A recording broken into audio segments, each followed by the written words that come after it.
Good morning guys. Kakalbuhin natin ang niyog na yan guys kasi delikado.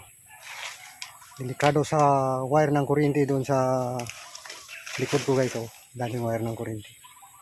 Delikado kasi mahuhulugan ng dahon ng niyog at masasandalan ng dahon ng niyog. Delikado.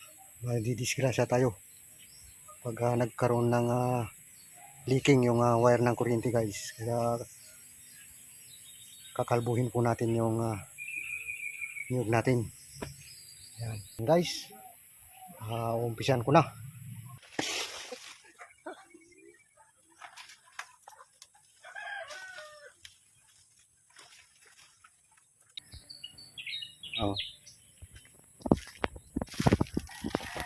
Pumatong lang ako sa lamisa at upuan.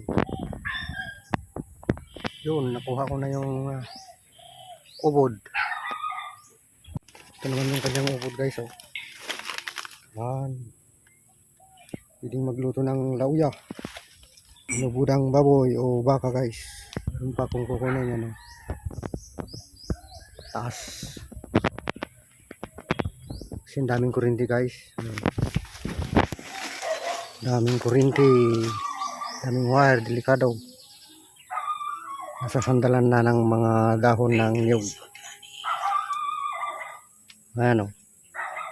Daming kuryente kasi sa gilid ng kalsada.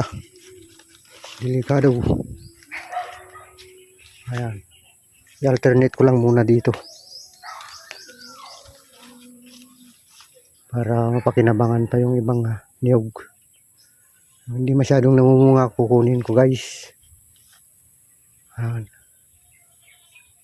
Bali yung dahon sungkitin ko lang para maiiwas sa wire ng kuryente. Ayan. Yung matitirang pabubungahin ko.